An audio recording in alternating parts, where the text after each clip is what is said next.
I used to hate the term peak bagging. Here's my story. In 2019, at the Vancouver International Mountain Film Festival, Liv Sanso shared her incredible account of climbing 82 4,000 plus meter peaks in the European Alps. I said to the audience, during this festival, let's look for opportunities of these amazing things out there and find something that we can be inspired by and something that we can do, perhaps even right here in our own backyard. A few nights later, Dave and Harry Crerar and Bill Maurer presented on their book, The Glorious Mountains of Vancouver's North Shore, a Peak Bagger's Guide, and spoke about the Bagger Challenge, where a local Facebook group encourages people to climb and track as many Vancouver North Shore peaks as possible. In 2018, 3 men set a record of climbing 80 peaks in one season. The women's record was set that same year by Jen Galinsky, who climbed 76 peaks. I expressed interest in attempting to do all 80 Bagger Challenge peaks in 2019 and received much encouragement. When I stated publicly at the festival that I was going to go for it, I received this reaction. For me,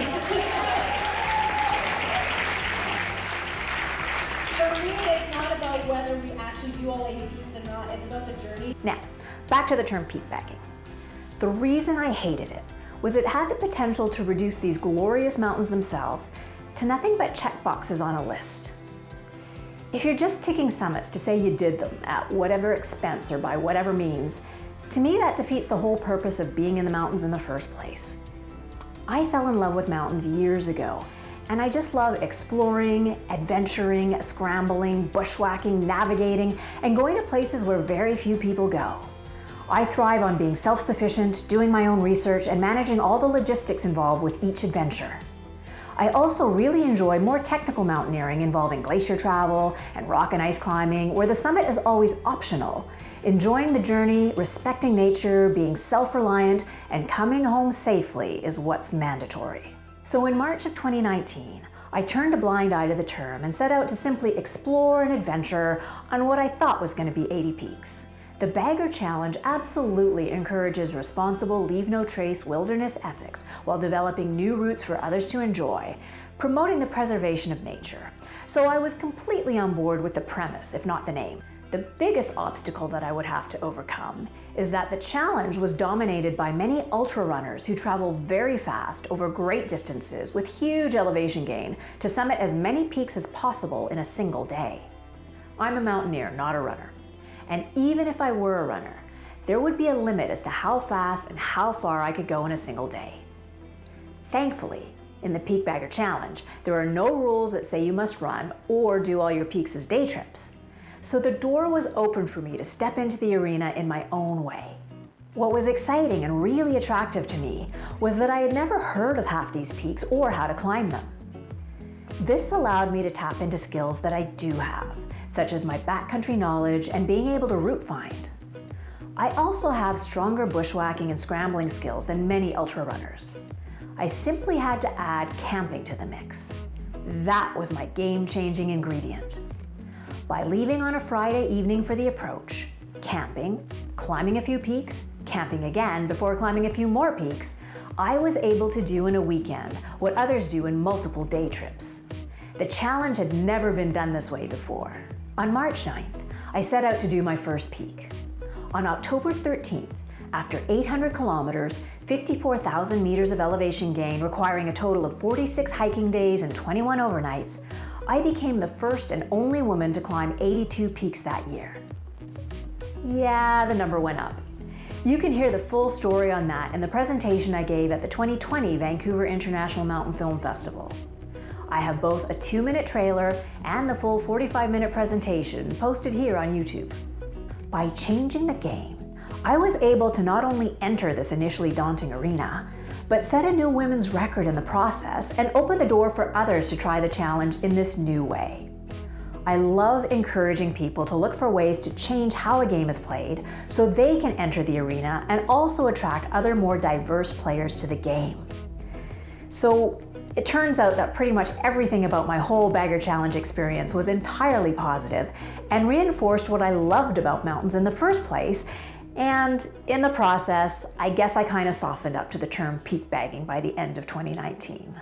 At the beginning of 2020, after already winning the Bagger Challenge Pippaquake and earning a complete despair for completing all sane North Shore peaks, I was excited to finally travel for some new adventures.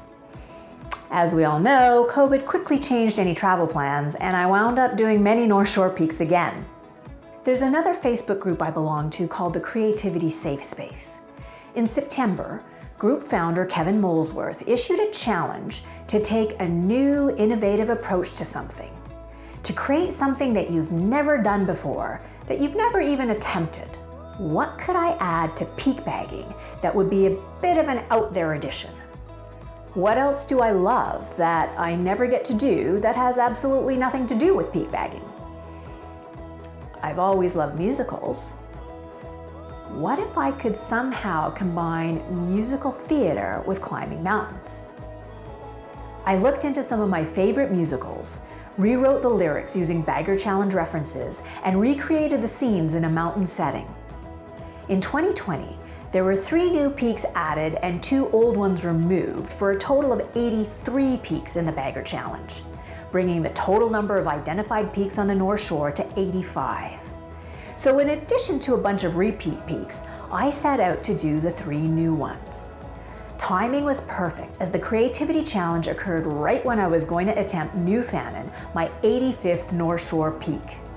Peak Bagger the musical was born. Pretty amateur, but also pretty fun. I felt I should up my audio game though, so when the BCMC announced a 2020 themed video contest, I came up with a parody musical spoof of One Day More from Les Miserables, One Peak More. It pokes fun at the never-ending North Shore baggery and COVID making me bag a second time. While mocking the situation, I am eternally grateful for having these beautiful mountains in our backyard and being able to get out to explore them in a socially distant manner. I released the One Peak More video the day before the 2020 Bagger Challenge banquet, which was now reduced to a socially distant gather in a park.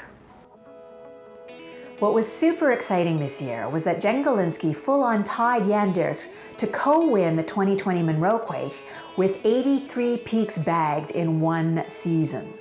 So I no longer hold the women's record for a single season, but I believe that there are only 6 of us in total now, 2 women and 4 men, who have climbed all 85 currently identified North Shore peaks over the years. Another exciting thing this year was the addition of the Isla Quake for Best Trip Reports. It seems my musicals were getting some attention, and I wound up co-winning the Isla Quake with Andy Healy. This co-win, however, was not without some contention.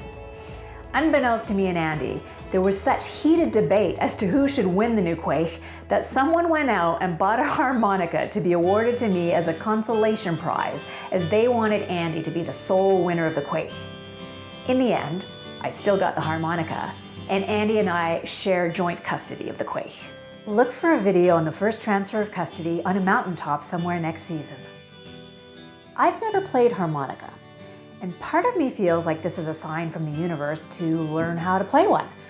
Leave a comment below if you think I should try to become a harmonica player and add it to future mountain musicals. Or if you think that's a really horrible idea. I now have extensive photo and video footage from 85 North Shore peaks.